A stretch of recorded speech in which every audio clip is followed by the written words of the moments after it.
ఆయన చెయ్యలేనిది ఏముంది లోకంలో.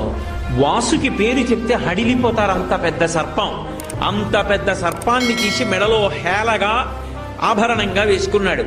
ఆదిశేషుడు 1000 పడగలతో భూమిని మోస్తాడు. అటువంటి ఆదిశేషుడు ఎగిరి కాలిని పట్టుకుంటే పాదానికి అందెలా అలంకారం చేసుకున్నాడు. ఆయన చెయ్యలేనిది ఏముంది లోకంలో. హాలాహలాన్ని చూసి అందరూ భయపడిపోతుంటే ఆయన దగ్గరికి వెళ్ళి బ్రతిమాలేరు. అందరూ హాలాహలం తరువుకొచ్చేస్తోంది, కాల్చేస్తోంది అని భయపడి చని కైలాసముజొచ్చి శంకరుడి వాసద్వారముంజేరి ఈశుని దవ్వారిగులు అడ్డుపడ్డ తలమంచుంజొచ్చి కుయ్యో బొర్రో విను మాలింపుము చిత్తగింపుము దయన్ వీక్షింపుమన్ చంబుజానన ముఖ్యుల్కని రక్తరక్షణ కళా సంరంభునిన్ శంభునిన్ అంటారు పోతన గారు. వెళ్ళి కైలాసానికి శంకరా నువ్వు తప్ప మమ్మల్ని ఎవరు కాపాడతారు, స్వామి రక్షించన్నారు అనేటప్పటికి బయటికి వచ్చి హాలాహలాన్ని దేవతల కోసం పుచ్చుకున్నాడు.